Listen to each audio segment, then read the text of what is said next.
en este primer panel de Vanessa Vallejo.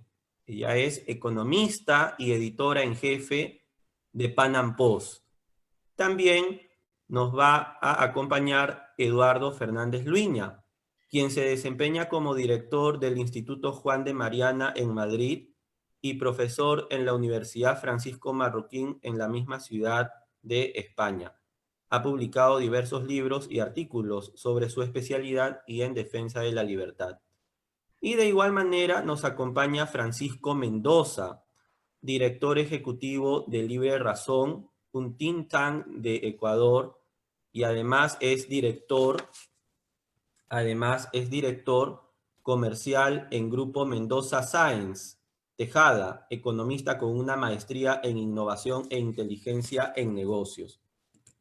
Bien, entonces, a los mencionados panelistas de este panel número 1, denominado La pandemia en el mundo, les explicaremos cuáles van a ser las pautas para el desenvolvimiento de este primer bloque, ¿verdad? La pandemia en el mundo.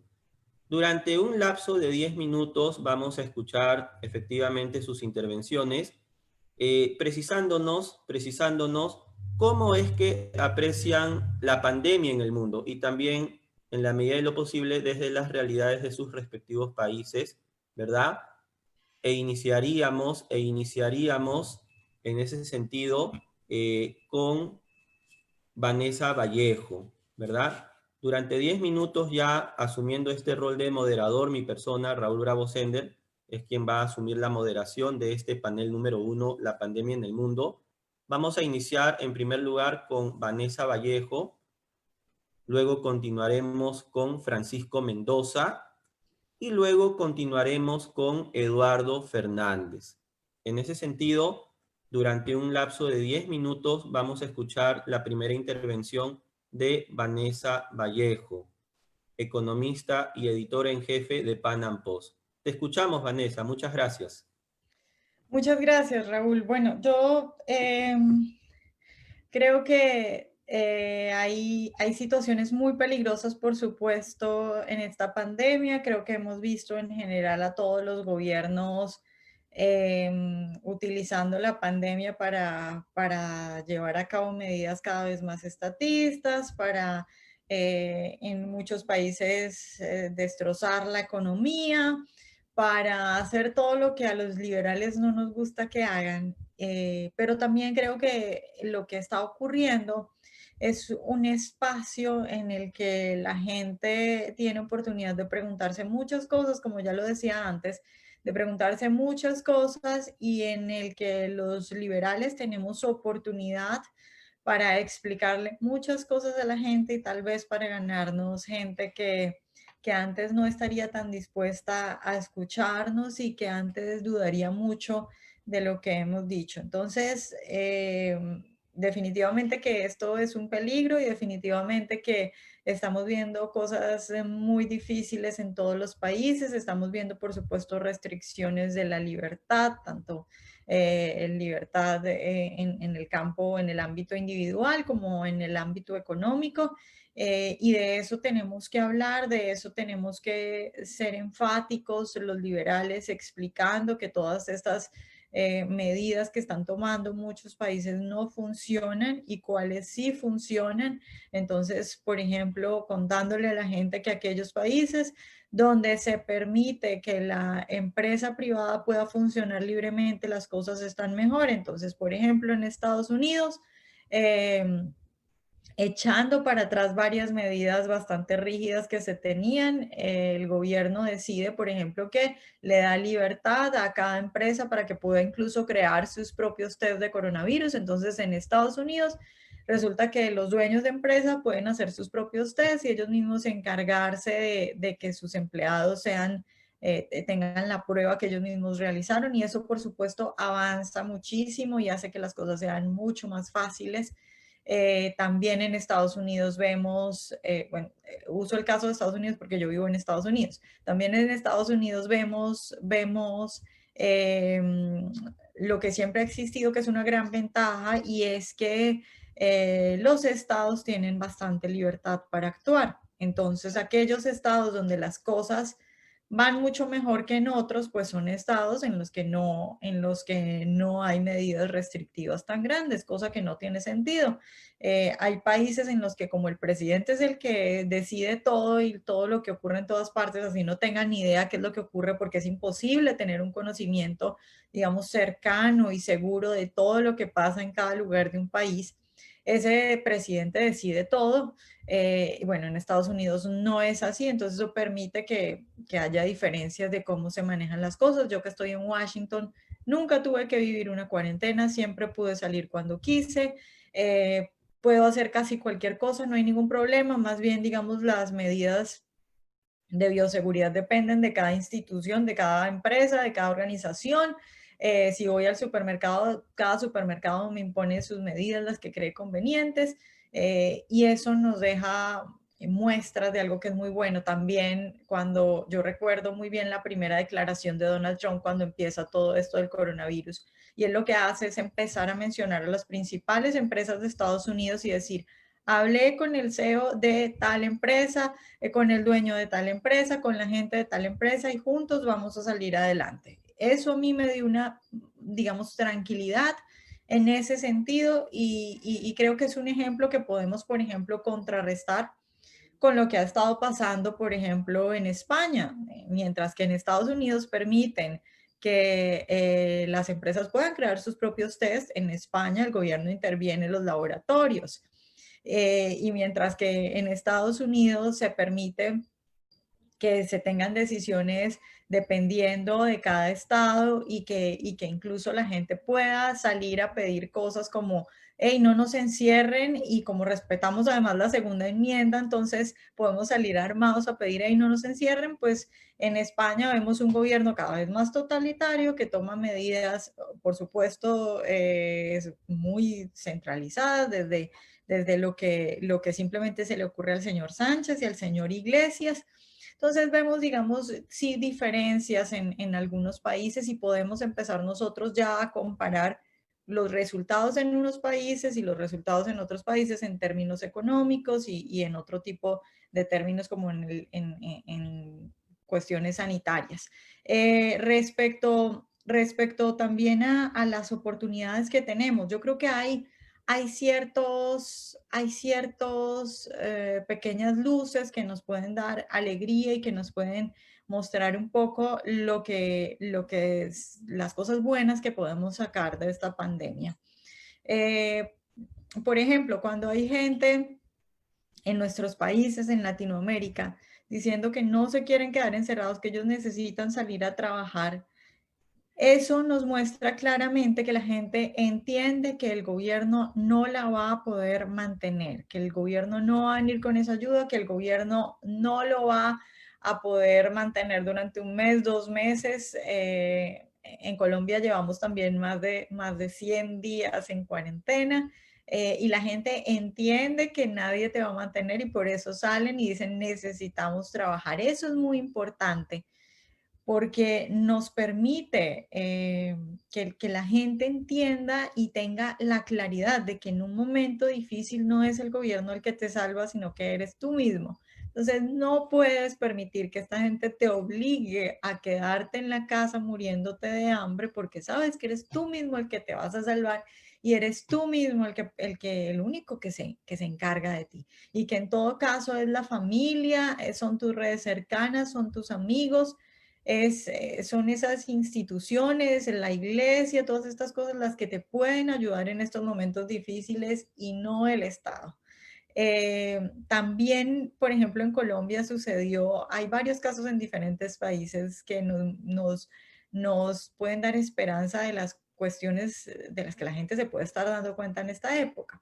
Por ejemplo, en Colombia decidieron hacer 3 días sin IVA.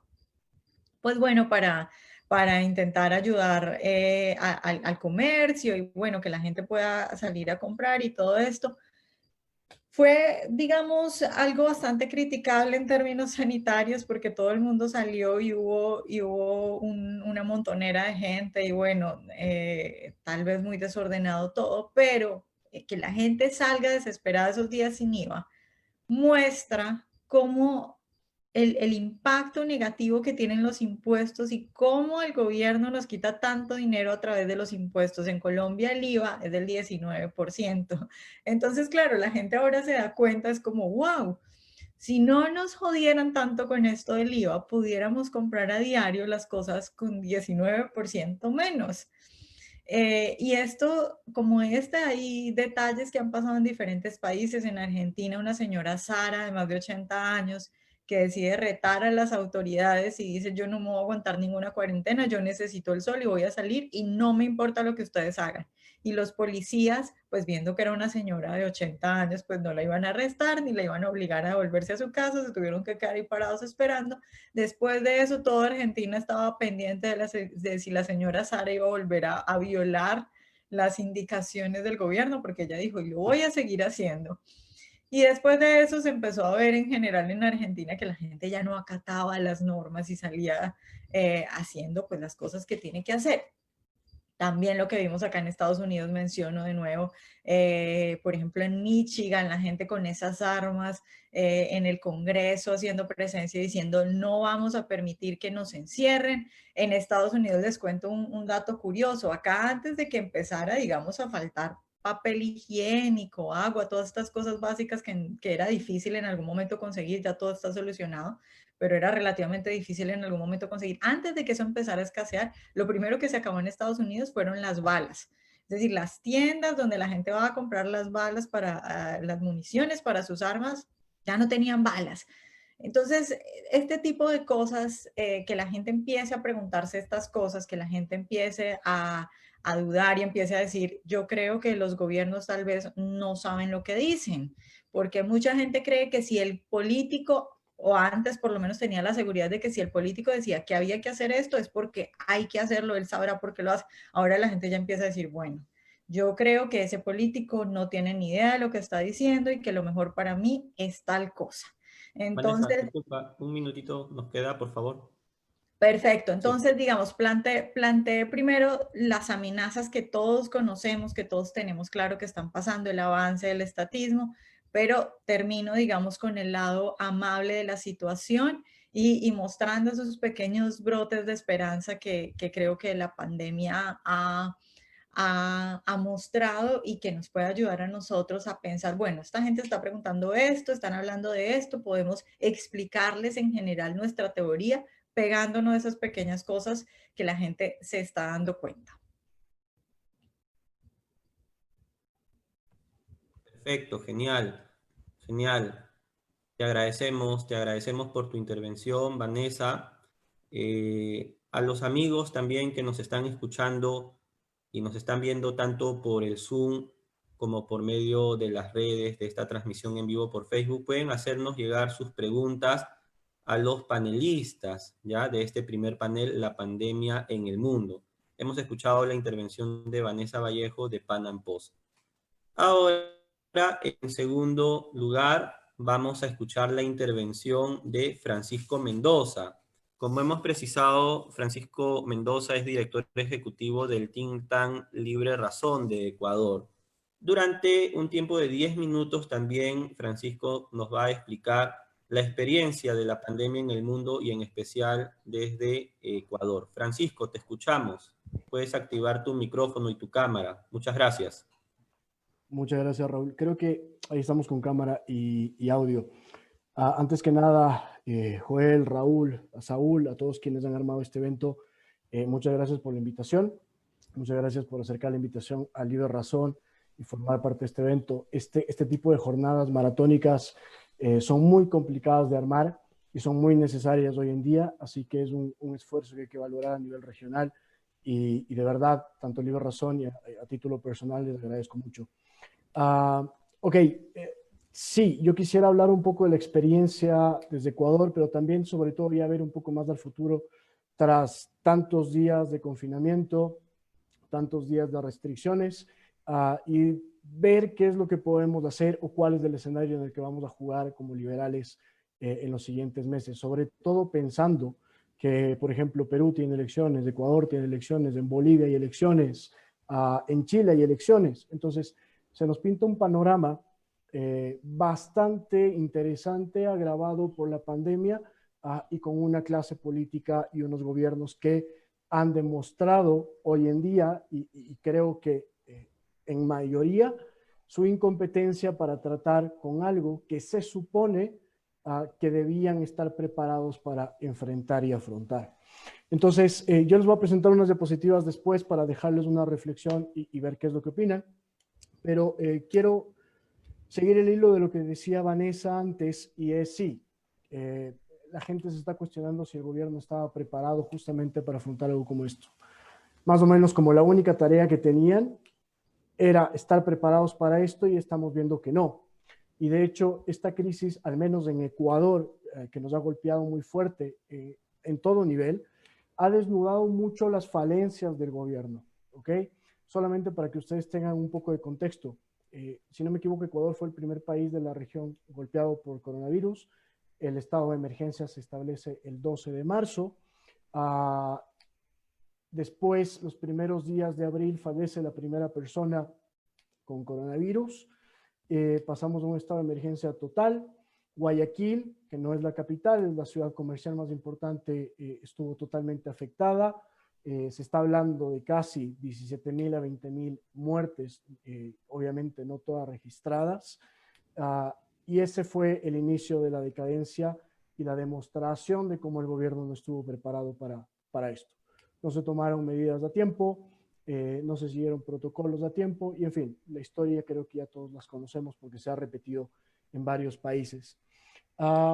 ¿Qué surgió antes que un gobierno dando respuesta a esto? Como decía Vanessa, la libre empresa. Acá tenemos un conglomerado de actores y de empresas que están ayudando mucho a solventar esta crisis, y ustedes lo pueden buscar, Salvando Vidas, es una iniciativa política, una iniciativa como ejemplo privado de acción que alcanzó todos los cantones de Ecuador, todas las ciudades de Ecuador, con ayuda inmediata y respiradores, mucho antes que un gobierno. Entonces, claro, este proceso de pandemia fue desnudando cada vez más la incompetencia del gobierno. ¿Y en qué ha terminado? Ya para acabar esta parte, en masivos casos de corrupción. Y aunque ustedes lo crean imposible, pues sí, en una época tan compleja como la actual, creo que ha sido la época en la que más casos de corrupción se han destapado acá en el Ecuador. En todo nivel, en salud, en gobernabilidad y en ayuda también. Hay casos emblemáticos, ustedes lo van a poder consultar. Por ejemplo, y solo voy a tomar este caso, de canastas de alimentos para familias que cobran un bono de desarrollo humano y no tienen ingresos suficientes para subsistir. Pues bueno, una canasta de alimentos básica que alimentaba a una familia por una semana en Ecuador terminó costando al gobierno $80.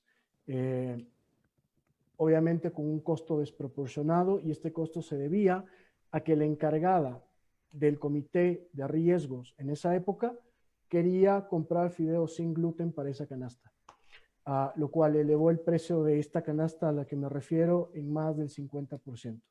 Obviamente esta funcionaria fue destituida, las compras no se hicieron, resultado final, más de 400,000 familias que no tuvieron que comer durante mucho tiempo, cuando el Estado tuvo que proveer eso, o se entendía que era el encargado de. Entonces, ese es el contexto. Yo no tengo que alargarme más porque todo el mundo sabe lo que ha sucedido en sus países y la incompetencia del gobierno. Yo no me voy a cansar de decirlo así de hoy en adelante, la incompetencia del gobierno para manejar esto. Y finalmente, yo publiqué algo hace un tiempo en Twitter que era la imagen del Ministerio de Salud intentando contener la pandemia en uno de los aeropuertos más importantes de acá. Era una mesa común y corriente con dos personas que ni siquiera tenían mascarilla, y que al ingreso de todos los pasajeros, ya cuando bajaban del avión, les preguntaban si sentían algo, y si no, podían seguir. Y así intentamos contener la pandemia a inicios, en el mes de marzo. Entonces, quedaron totalmente retratados. Ahora, ¿qué es lo que va a pasar? ¿O cuál es la ventaja que tenemos los liberales ahora, en este momento? Yo les voy a compartir lo siguiente. Espero que ya lo estén viendo. Son diapositivas muy cortitas, sobre todo a nivel político. ¿Por qué? Porque en este momento la incompetencia del gobierno nos ha permitido atacar varios puntos para introducir ideas liberales. Por ejemplo, Se ha criticado mucho a los liberales que no contamos historias y que no sabemos vender la idea. Bueno, hoy en día el sector más afectado a nivel nacional en todos los países es la economía, probablemente uno de los fuertes de los liberales. Entonces hay que atacar ahí. Si nosotros tenemos las soluciones, pues tenemos que meternos, ¿no es cierto? ¿Y por qué hay que meternos? Por esto que ustedes ven acá. Espero que estén viendo ya unos gráficos. Me confirman si no los están viendo. Yo tengo dos gráficos acá. En el lado izquierdo tengo el apoyo a la democracia en cada uno de los países. ¿Por qué he querido irme por el lado político? Porque esto va a marcar los siguientes meses en la región. Dense cuenta, y teniendo aquí a una representante de Colombia, los niveles de aceptación de la democracia. Tanto en Ecuador como en Perú, sobre todo en Perú, son niveles preocupantes de aceptación de la democracia. ¿Esto qué significa? Básicamente, lo que tenemos en el cuadro de la derecha, que el apoyo a la democracia está decayendo. El cuadro de la derecha es el caso de Ecuador, ¿ok? Simplemente para referencia. Y esto se repite en varios países de la región. Les hablo de Panamá, México, Perú, Bolivia, Chile, Ecuador, por ejemplo. Argentina, ni hablar. El único que se mantiene es Uruguay. ¿Esto qué significa? Acá vemos ya, en cambio, el espectro, que nosotros tenemos una conformación de electorado de la siguiente manera, más o menos similar Ecuador, Colombia, Perú y en la región. Es decir, que con estos datos de 2018-19 vemos que la derecha está ganando más terreno. Sin embargo, los porcentajes de izquierda y derecha, es decir, con quién yo me siento identificado, son muy bajos y tenemos una masa de electorado centrado, es decir, que está ahí en el centro, neutral, sobre todo en Perú. ¿Qué sucede con esto? Que lo que va a pasar y algo que va a ser agravado por esta pandemia es lo que ustedes tienen en este gráfico. Este es el nivel de polarización política en Perú. Ya vamos a ver el de Ecuador.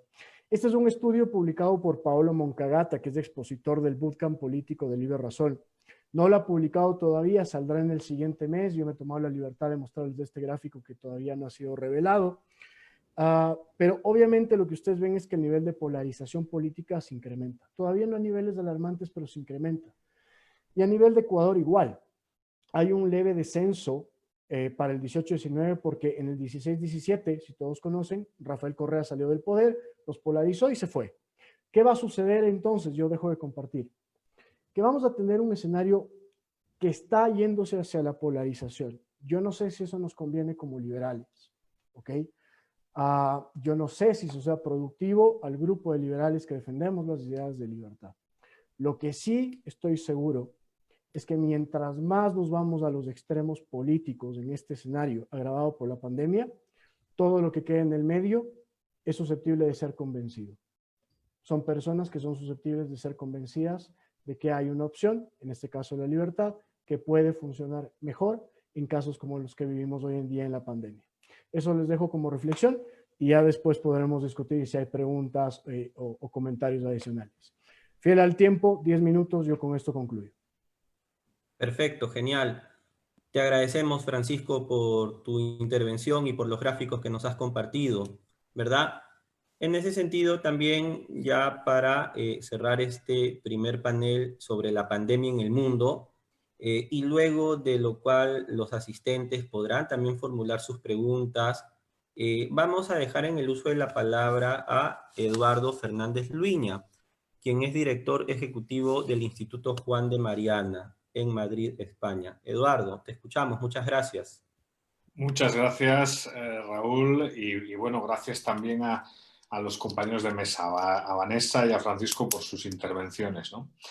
Yo creo que al hablar de la pandemia en el mundo podríamos clasificar, digamos, las distintas intervenciones llevadas a cabo por los ejecutivos en tres tipos, ¿no? Hay tres tipos de países, ¿no? Hay un primer tipo de país que que optó por un confinamiento severo y que ha creído firmemente en el estatismo, anulando completamente a la sociedad civil.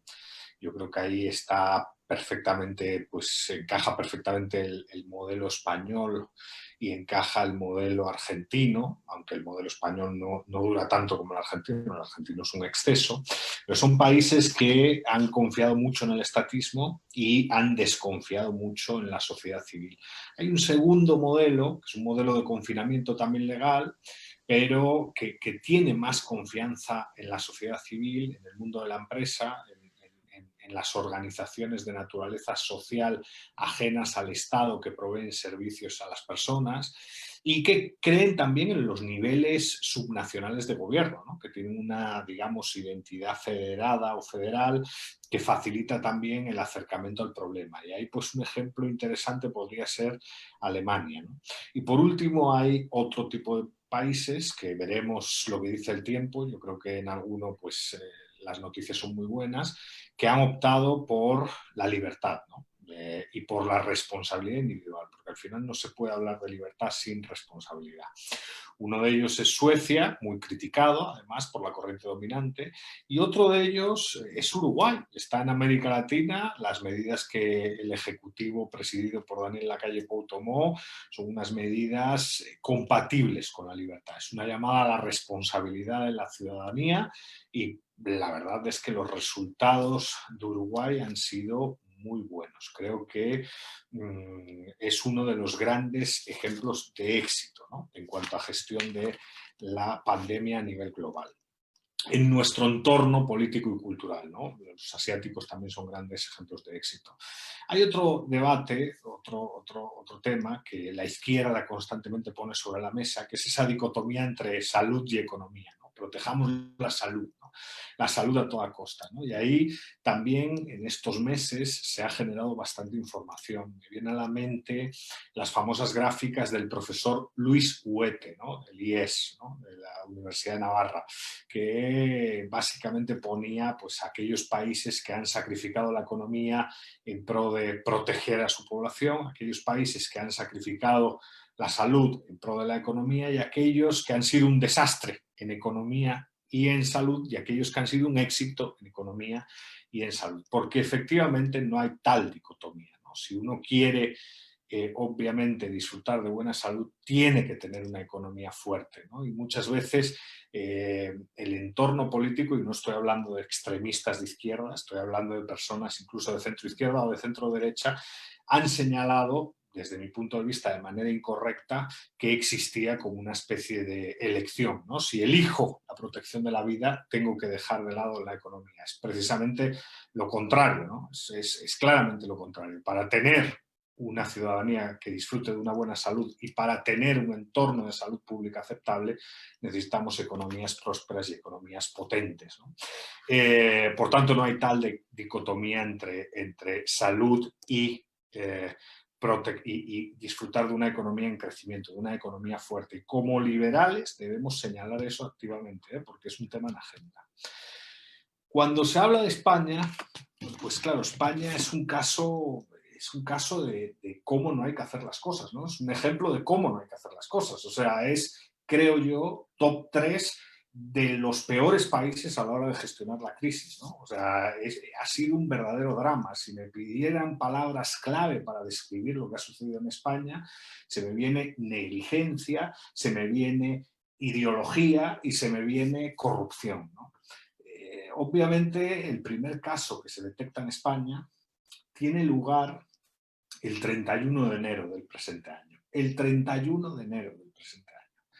El director de emergencias sanitarias, un reputado epidemiólogo, obviamente para mí ya ha perdido todo prestigio porque es un sujeto del régimen, una persona ideologizadísima, pero bueno, en su momento era un reputado epidemiólogo, afirmó que no habrá más allá de unos cuantos casos diagnosticados en España, no habrá más allá de unos cuantos casos diagnosticados. Todo esto yo creo que favoreció una narrativa de toma de la calle, ¿no? Narrativa que el gobierno español, pues, en ese momento quería. Un gobierno que, como saben, es un gobierno con un partido socialista que ha perdido ya totalmente cualquier escrúpulo y, como decía Vanessa, con los podemitas que son básicamente chavistas, de hecho fueron asesores, y que, bueno, están básicamente mostrando lo que son personas de extrema izquierda, defensoras del comunismo y todo este tipo de cosas. Entonces, al final, esta gente en el gobierno quería sacar a la ciudadanía a la calle por el tema del 8 de marzo, el tema de la manifestación feminista, y evidentemente no pasaba nada en el país. Ellos querían ocupar la calle respondiendo a esa agenda de género, y el 7 de marzo en España ya había más de 400 casos de coronavirus y ya había fallecidos. O sea, no estamos hablando que no hubiese fallecidos, ya había una veintena de fallecidos, pero al gobierno no parecía importarle. Todo esto cambia después de la manifestación. A partir del 9 de marzo, el ministro de Sanidad, de forma descarada, dice que todo cambia en una noche. O sea, el 7 de marzo no pasaba nada, pero la noche del 9 de marzo todo se complica dramáticamente y entramos en esa semana del 8 al 14 de marzo, que quizás quede en la historia democrática de España como una de las peores semanas que ha vivido el país, ¿no? Una semana de muchos fallecidos, una semana de restricción de libertades, movimiento, reunión, manifestación, una semana dramática que muestra ya desavenencias al interior del propio gobierno, porque, como saben, los comunistas siempre intentan aprovechar, los liberticidas en general, pero los comunistas en particular, siempre intentan aprovechar las crisis para concentrar poder y aumentar su poder. Y el 15 de marzo, Pablo Iglesias, el vicepresidente del gobierno, en el Consejo de Ministros recomienda nacionalizar la prensa del país y nacionalizar la energía eléctrica. Afortunadamente, y digo afortunadamente porque yo no me fío del Partido Socialista, que es el partido que gobierna en el poder, pero afortunadamente una vicepresidenta, Nadia Calviño, dice: si aceptamos eso, yo me voy. Yo me voy del gobierno y me voy del país, porque es un drama absoluto, ¿no? Ahí se ven las primeras desavenencias. ¿Cuál es la conclusión de todo esto? ¿Y por qué digo que España es un ejemplo de cómo no hay que hacer las cosas, ¿no? 28.000 fallecidos oficialmente reconocidos. En realidad, y si cotejamos otras fuentes, pues la cifra desafortunadamente supera las 40.000 muertes.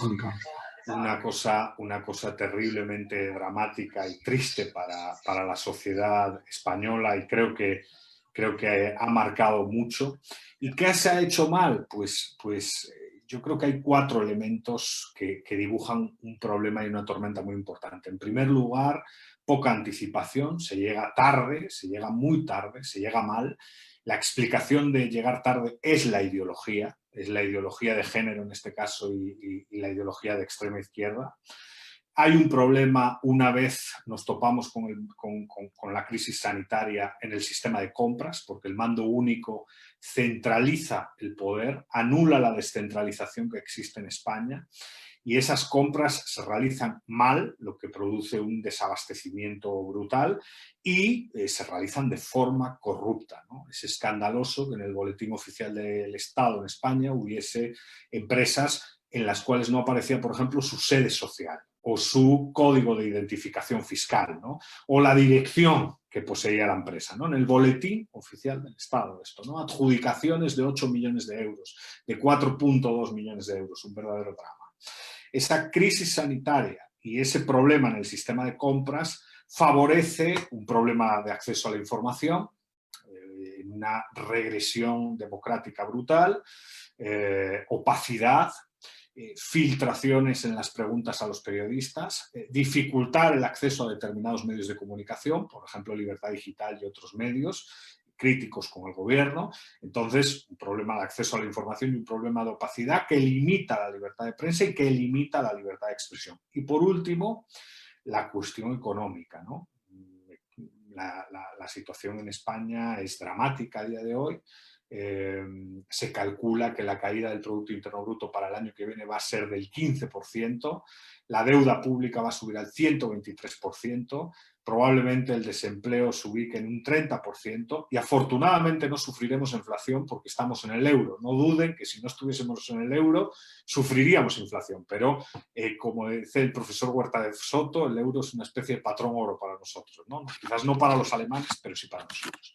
Bueno, ya he cumplido los 10 minutos, solo concluir diciendo que a día de hoy estamos en una especie de segundo rebrote y que veremos qué efectos sociales, políticos y económicos tiene este resurgimiento del COVID, ¿no? Esperemos que sea, por lo menos, menor en cuanto a coste de vidas que el primer brote. Un gusto y muchas gracias. Perfecto. Muchas gracias, Eduardo, por tu intervención. Nos has graficado cómo está la pandemia en el mundo y en especial también en España. Tenemos algunas preguntas de las personas que nos están escuchando y nos están siguiendo por las redes. Y en este segundo bloque, estimados amigos Vanessa, Francisco y Eduardo, vamos a tener un segundo bloque de intervenciones por parte de ustedes por un periodo de en promedio 5 minutos. Y agradeceríamos que en este segundo bloque puedan cerrar las ideas de sus intervenciones, ¿verdad? Pero también responder a la siguiente pregunta que tenemos por parte de Daniel Sánchez Carrión, quien nos sigue desde Facebook Live en la transmisión en vivo. La pregunta de Daniel Sánchez Carrión es la siguiente. ¿Por qué Estados Unidos, siendo uno de los países con mayor índice de contagios y muertos a causa del COVID-19, si no está dejando de aplicar las cuarentenas y limitaciones a la libertad? O sea, la pregunta debemos entenderla en el sentido de que ¿cómo es que Estados Unidos tiene mayor índice de contagios y al mismo tiempo no aplica una cuarentena restringida y no aplica limitaciones a la libertad? Entonces, en ese sentido debemos entender la pregunta que nos plantea Daniel Sánchez Carrión. En ese sentido, como les digo, en este segundo bloque iniciaríamos nuevamente en el mismo orden en el cual iniciamos sus intervenciones, ¿verdad? Y contaríamos con la participación nuevamente de Vanessa Vallejo por un tiempo de 5 minutos. Vanessa, te escuchamos. Vanessa, puedes activar tu micrófono. Perdón, sí. Bueno, yo creo que para revisar este tipo de cosas, primero como algunas claves para decirle a la gente, ¿no? Hay que tener en cuenta cuando se miran cifras, por ejemplo, no el número de muertos en total de un país, sino, por ejemplo, en cambio, el número de muertos por millón de habitantes, ¿no? Por supuesto, un país grande, pues va a tener un número mayor de muertos que un país pequeño, porque pues tiene más personas. También hay que ver el número de pruebas que hace el país. En ese sentido, un número alto de contagios no tiene por qué ser algo malo. Es decir, si un país hace muchas pruebas, pues va a tener más resultados y seguramente un mayor número de contagiados que digamos, en los registros oficiales, ¿no? Yo creo que esas dos claridades. Ahora, una cosa fundamental con Estados Unidos es, hay personas que aunque tengan acceso a buena medicina y tengan acceso a los tratamientos disponibles en el momento, igual van a morir, ¿no? Yo creo que lo fundamental sería fijarse en, se tiene los respiradores, los medicamentos disponibles en el momento, la disponibilidad médica, las camas, este tipo de cosas para atender a aquellos que van a necesitarlo. Bueno, Estados Unidos en un momento tuvo problemas, sobre todo en Nueva York, pero eso se solucionó rápidamente, estoy hablando de cuestión de semanas. Un par de semanas y solucionaron eso, llegaron los respiradores, en este momento hay UCI disponibles, hay respiradores, todo está bien, se solucionó muy rápidamente, diferente a lo que sucedió en España, por ejemplo, donde también pasó eso, pero tardaron un montón de tiempo en resolver el problema.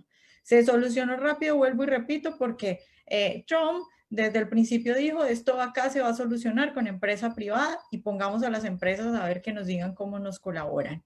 Y porque en vez de retroceder como en España, interviniendo y el gobierno encargándose de todo, pues se avanzó en otro tipo de cosas más de carácter liberal. Ahora, También hay que tener en cuenta que Trump desde el principio, y eso fue mucho de lo que se criticó, él sí tomó medidas muy temprano, como por ejemplo la restricción de vuelos que llegaban, por ejemplo, de China, pero sí tuvo claro desde el principio, y esa fue su idea, fue no vamos a cerrar la economía, esto no se va a cerrar y no vamos a pagar la economía porque no conviene. Ahora, véanlo ustedes como quieran. Algunos dicen, bueno, es que eso lo hace porque digamos, su estrellita y lo que, digamos, la cosa más fuerte de él en campaña es la economía, ¿no? Que él muchas veces lo dijo, si quieren elijan a otro y no me elijan a mí, pero ya van a ver cómo les va en la economía. Véanlo como quieran, la intención que tenga, que sea su campaña presidencial o que sea que entienda que una economía pobre no puede salir adelante, no puede, una economía pobre y destruida tampoco puede lidiar con una pandemia y la gente no solo se muere de coronavirus, sea lo uno, sea lo otro que haya detrás de esa decisión de Trump. Trump desde el principio dijo, acá no vamos a cerrar la economía. Entonces, claro, yo creo que estas son, hablar de este tipo de cosas, de quién lo está haciendo bien o quién lo está haciendo mal, y decir, es que Estados Unidos lo está haciendo mal porque no impone cuarentenas estrictas, y entonces tiene muchos contagios y tiene muchos muertos, pues ojo, porque yo creo que es muy temprano para dar ese tipo de señalamientos. Es decir, lo comparo, por ejemplo, con Colombia, que tiene una de las cuarentenas más extensas y estrictas del mundo. Y resulta que, claro, en Colombia se ha contenido un poco eso y no se han llenado las UCIs y no llegó a pasar nunca lo que no ha llegado a pasar nunca lo que pasó en Nueva York. Pero ¿hasta cuándo van a poder estar encerrados los colombianos? Y cuando salgan y cuando los suelten, ¿qué va a pasar con esas empresas que se quebraron? En algún momento van a tener que salir y en ese momento en el que salgan tal vez va a pasar lo que Estados Unidos ya pasó y ya está saliendo porque las curvas en Estados Unidos están bajando. Entonces, van a tener algunos países, incluso mucho más que Colombia, porque Colombia en general yo creo que tiene un buen ministro de Hacienda que ha intentado mediar con la presión del Congreso. Esos países que encerraron a la gente, que destruyeron bastante la economía, en algún momento van a tener que salir porque la gente no se va a quedar en su casa muriéndose de hambre. Y cuando salgan, el resultado va a ser, yo creo, mucho peor que lo que pasó en Estados Unidos, que repito, ya estamos saliendo de eso. Entonces, yo creo que acá es muy temprano en este momento para decir Estados Unidos lo hizo mal porque tiene tantos muertos, tiene tantos contagios y debió guardar a la gente. No, o sea, esperemos a ver qué va a pasar en esos países que guardaron a la gente y que tuvieron un desastre o que golpearon fuertemente la economía. Y yo creo, nada, repito, que un punto fundamental acá es la vacuna no la vamos a tener pronto, esto lo tenemos que enfrentar.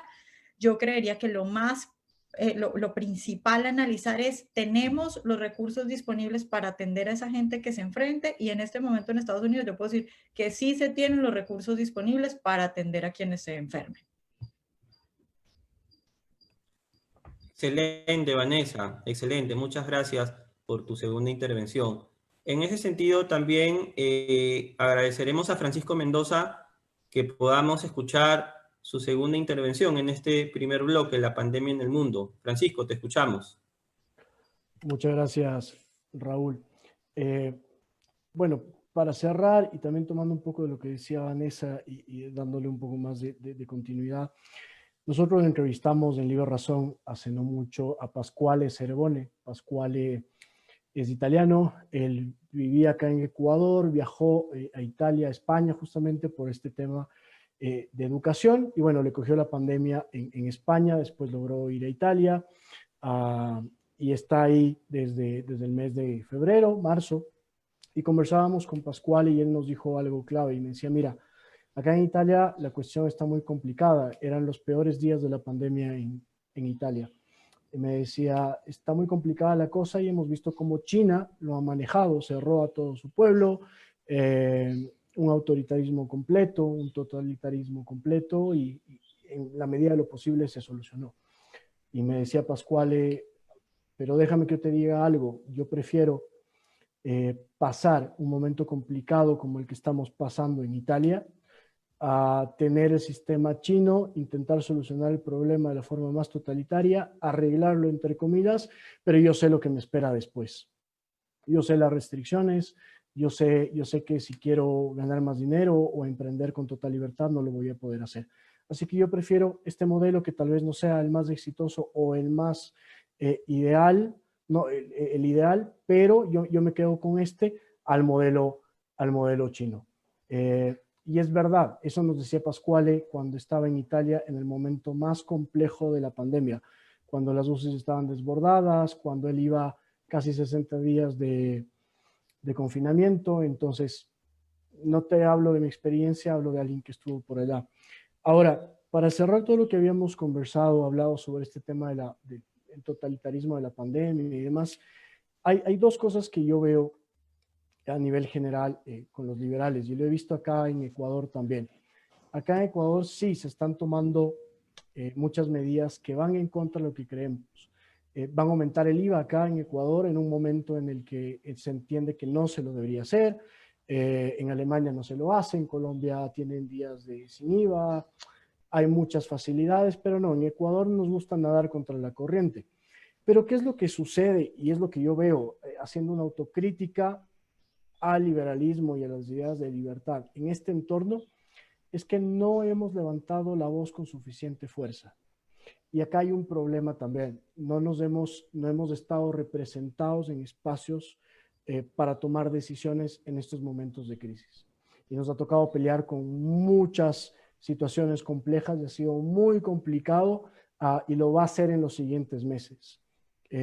Yo no sé cómo vamos a dar la batalla por las vías de libertad en una situación como esta, porque la gente regresó a ver al Estado para que resuelva el asunto, ya se está dando cuenta que no, pero también nos ha faltado, y este es mi segundo punto, por ejemplo, yo que soy estoy al corriente de la economía, soy economista y estoy en temas económicos del país. Por ejemplo, acá en Ecuador se tomaron tres consultores, formaron un consejo consultivo económico para el gobierno y obviamente ninguno es liberal. Y nos toca dar la batalla desde afuera, ¿sí? Cuando eso es más complejo. Entonces, yo creo que toda esta situación que nunca la hemos vivido, sí nos plantea ese tipo de cuestiones. ¿Qué más podemos hacer para el día de mañana? Estar en puestos de decisión y sobre todo cómo debemos alzar la voz para que las ideas sean tomadas en cuenta y no tengamos que pasar por algo como esto para que la gente diga, oigan, efectivamente, el gobierno no responde, estas ideas no funcionan, ¿qué otra alternativa podemos o tenemos a la mano? Eso es lo que yo veo y sí, con mucha autocrítica al liberalismo, sobre todo en otro punto adicional, en temas más técnicos. En temas más técnicos, porque lo que se repite usualmente, al menos yo lo veo en Ecuador, en este contexto de pandemia, son las ideas generales que todos defendemos y todos tenemos. Pero el momento, al menos en temas económicos, por ejemplo, cuando hay que ir a profundidad y justificar nuestros ideales, es cuando existe este vacío. Y ahí tenemos un problema. Y ojo, eso que acá en Ecuador tenemos exponentes liberales en la Cámara de Comercio de Guayaquil, por ejemplo. Tenemos a Gabriela Calderón, que no es economista, pero escribe muy bien de economía y trabaja en el Cato. Sí hay representantes, pero ha existido ese vacío de ocupar espacios importantes para ejercer presión de manera más eficiente desde el liberalismo en un contexto como la pandemia. Con eso nada más quería cerrar haciendo referencia al contexto que se nos viene, al panorama, sobre todo político que se nos viene y cómo nosotros vamos a tener que actuar en ese panorama. Así que, y yo, Raúl, con eso cierro. Bien, bien. En realidad tenemos una pregunta más. Les agradeceríamos tanto a Vanessa, a Francisco que nos sigan acompañando, porque todavía tenemos una pregunta más, pero previo a ello escucharemos a Eduardo. O sea, luego de la intervención de Eduardo, les voy a agradecer, amigos, Vanessa, Francisco, que nos acompañen unos minutitos más por unos 2 minutos y medio a 3 para que ya podamos responder esta última pregunta. Eduardo, te escuchamos. Muy bien, muchas gracias como siempre. La verdad es que cuando se analizan este tipo de problemas creo que hay que tener como dos puntos, ¿no? Uno, el tema de la infraestructura, las infraestructuras, guste o no, importan. Y dos, la estrategia de respuesta, ¿no? Claro, si hablamos de infraestructura, un país como Estados Unidos tiene mucha infraestructura sanitaria, ¿no? Podemos criticar el modelo de seguros sanitarios estadounidenses. Yo precisamente lo critico, prefiero otro tipo de modelos. Hay seguros privados mucho más eficientes y eficaces, como el sistema alemán o como el sistema de Singapur, pero aún así no, es innegable que el sistema sanitario estadounidense tiene capacidad, ¿no? Si vamos a camas por habitantes, pues España tiene por cada 100.000 habitantes 290 camas y Estados Unidos tiene más de 500, Alemania tiene más de 800. No significa que eso sea bueno en todas las situaciones, ¿no? Porque a lo mejor pierdes eficiencia, pero bueno, ante un problema tienes capacidad de respuesta.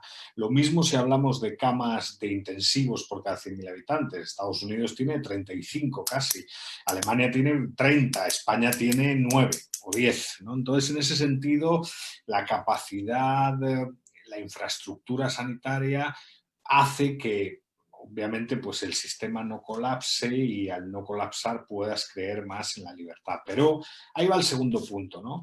Una cosa es la infraestructura, que hay que tenerla en cuenta y yo creo que es necesario a la hora de responder ante una crisis de naturaleza sanitaria, y otra es la estrategia, es decir, la filosofía que motiva tus acciones, ¿no? Y ahí, pues, la verdad es que Estados Unidos es un país que, a pesar de los problemas, todavía sigue creyendo en la libertad, ¿no?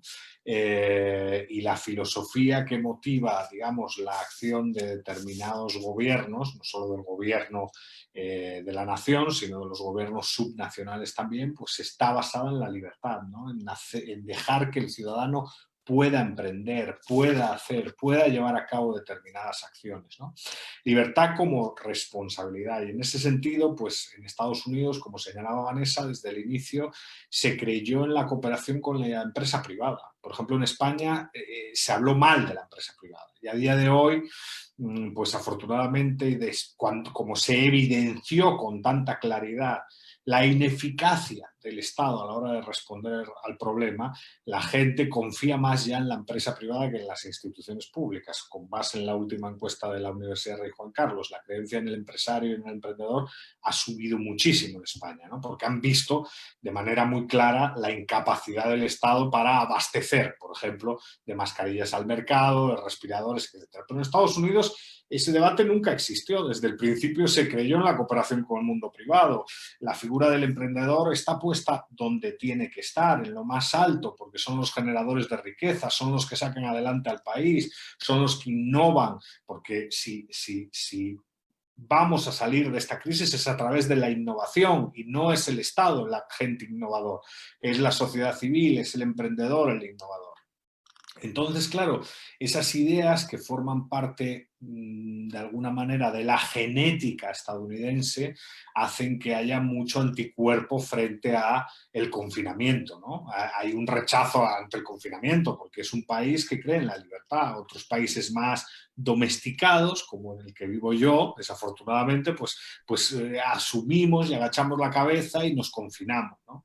Ahora, con base tanto en lo que decía Vanessa como Francisco, yo sí creo que hay una cierta ventana de oportunidad para copiar eso bueno de Estados Unidos, ¿no? Y la batalla de las ideas. Por ejemplo, aquí en España el único partido que está dando la oposición a día de hoy es Vox, sin lugar a dudas. O sea, es el único partido que de verdad rebate toda la cuestión pues estatista y que la pone en tela de juicio y que debate estas nuevas tiranías de lo políticamente correcto.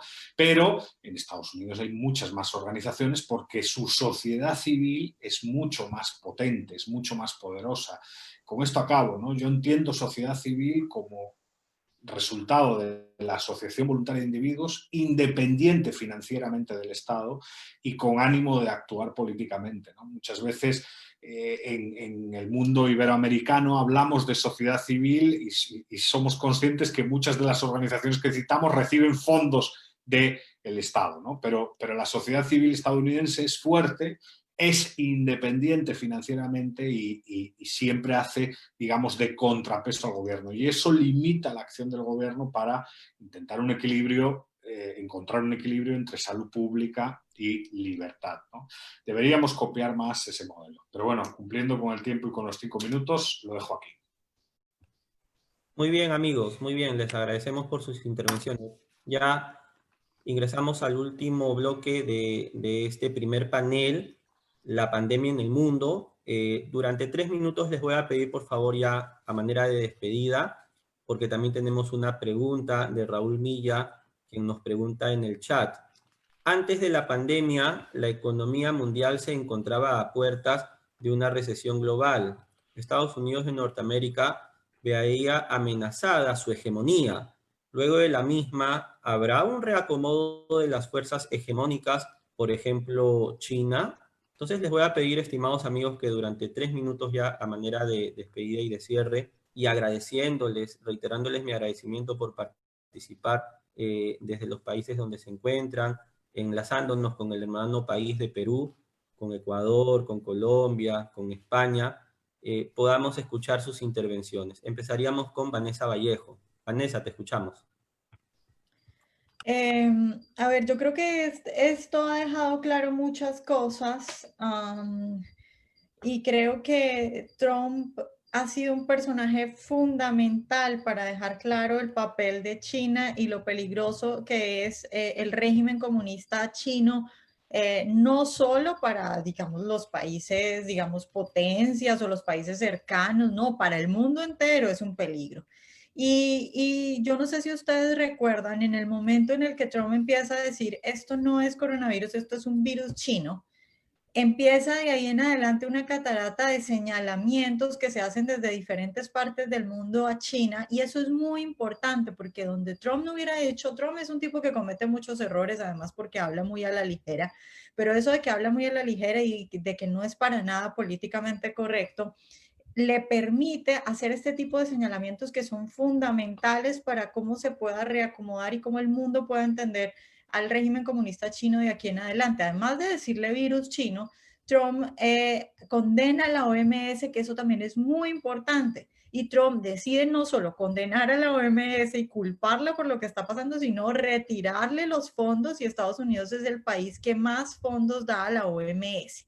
Después de que Trump empieza a condenar a la OMS, vemos incluso, por ejemplo, personajes como Macron haciendo lo mismo y condenando a la OMS. Entonces, la figura de Trump ha sido fundamental en este momento para que la gente entienda el peligro del régimen comunista chino, para que los líderes en diferentes países entiendan que ya no pueden irse, digamos, tan desprevenidos con China, porque bueno, hay, por ejemplo, estudios de lo que pasó en Italia y toda la relación que tiene que ver con la manufactura y esa relación comercial Italia-China, ¿no? Entonces, ¿cómo van a seguir de ahora en adelante nuestras relaciones comerciales con un régimen comunista chino que actúa de esa forma? Pero también lo de la OMS, y que aquí pudiéramos hablar de globalismo, lo que hace Trump denunciando que la OMS no solo es que estaba equivocada, es que escondió información, es que se puso del lado del régimen comunista. Entonces, confiamos en una organización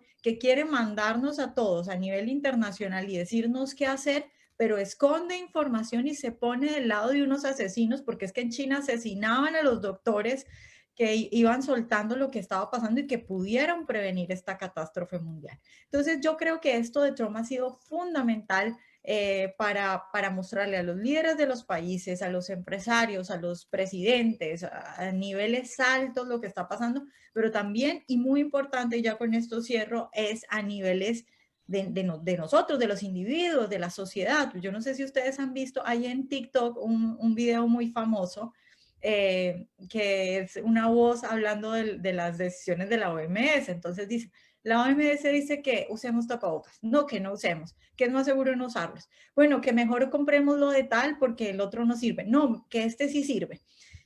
Eso, que la gente ya se burle de lo que hace la OMS, es fundamental, porque entonces la gente empieza a entender que no le creamos a estos señores que supuestamente son especialistas, porque es todo lo contrario.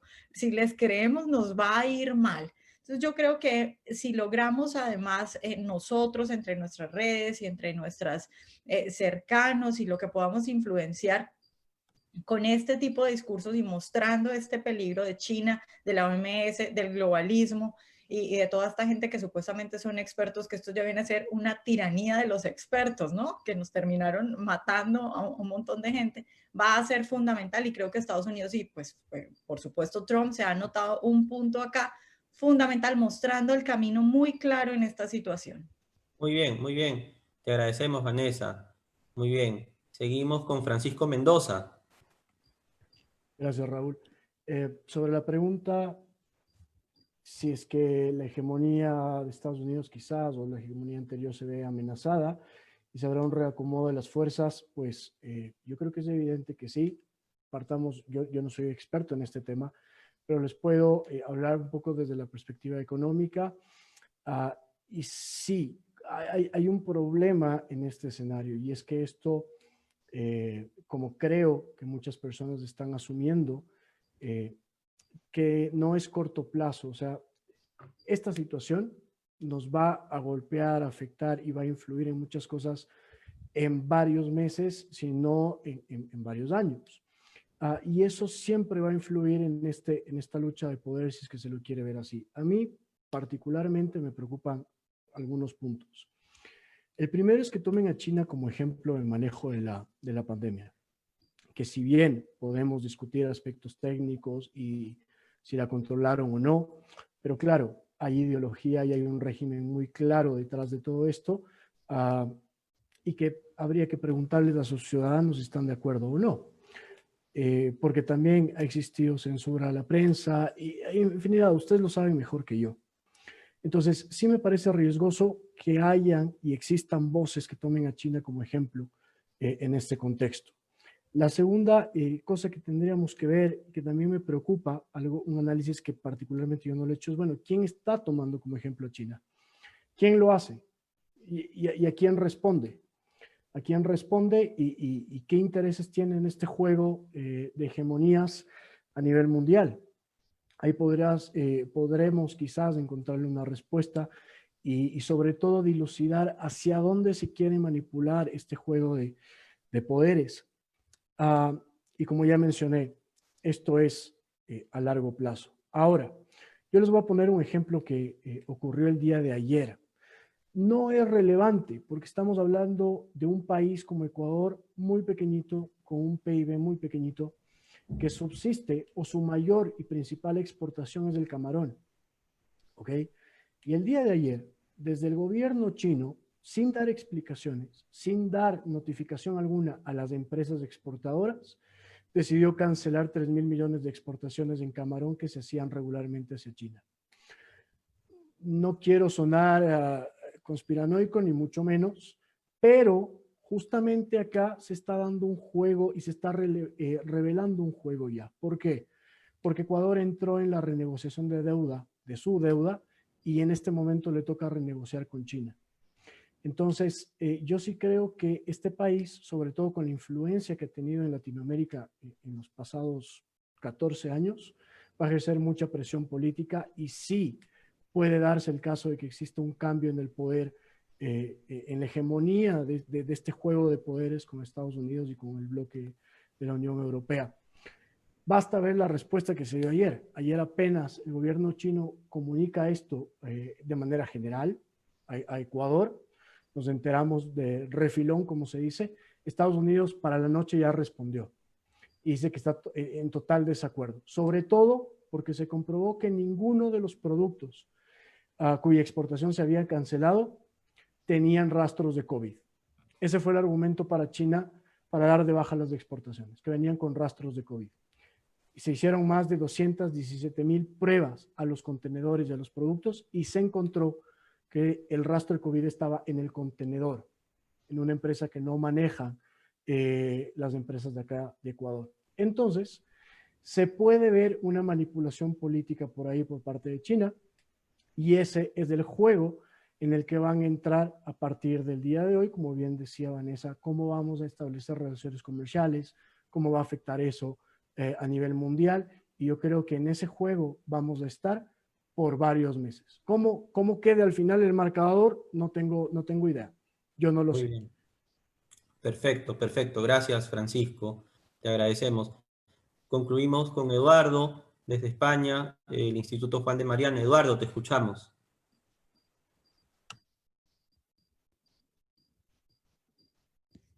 Eduardo, ¿puedes activar? Perdón, ahora ya lo he reactivado, perdón. Nada, muchas gracias, decía, y la verdad es que no seré muy original, ¿no? Ya se ha dicho. hay una nueva veneración por el autoritarismo en determinados entornos, y países como China y como Rusia están recuperando protagonismo global, están saliendo ya de sus fronteras, creando pues, un mundo en el que nos toca vivir que es multipolar, ¿no?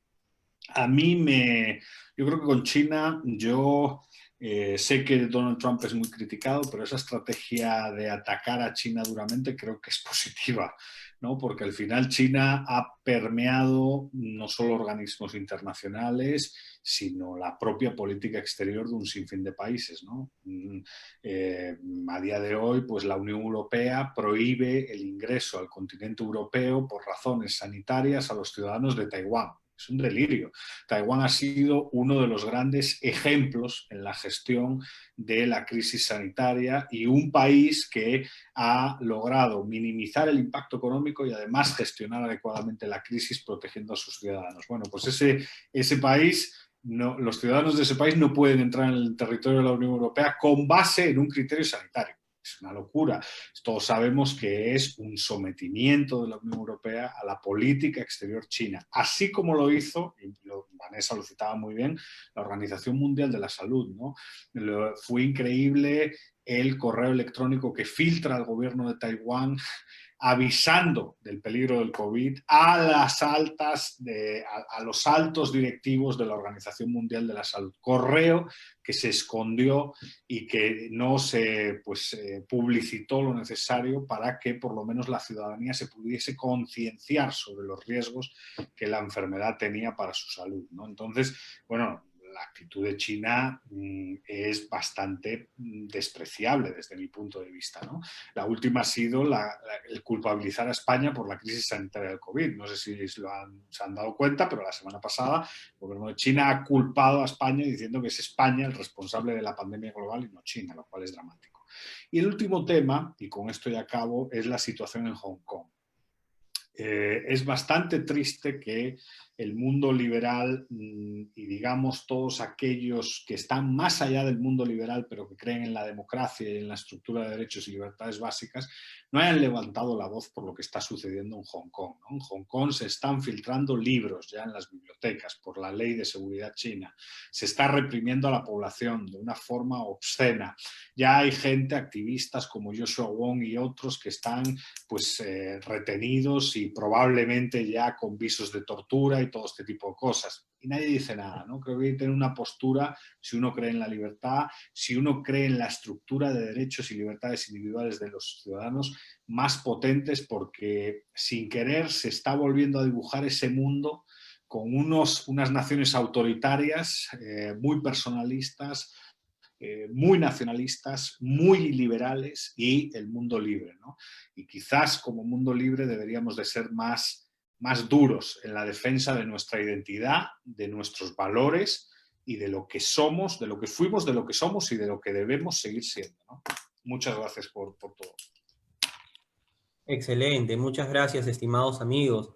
Quiero reiterarles el agradecimiento tanto a Vanessa Vallejo, a Francisco Mendoza, como a Eduardo Fernández por habernos acompañado en esta mañana en el panel La pandemia en el mundo, desde los países en que se encuentran. Vanessa en Washington, Estados Unidos, ¿verdad? Aunque de origen de Colombia, del hermano país de Colombia. Francisco Mendoza de Ecuador y Eduardo Fernández desde España. Queremos agradecerles, estimados amigos, ¿no? Nos despedimos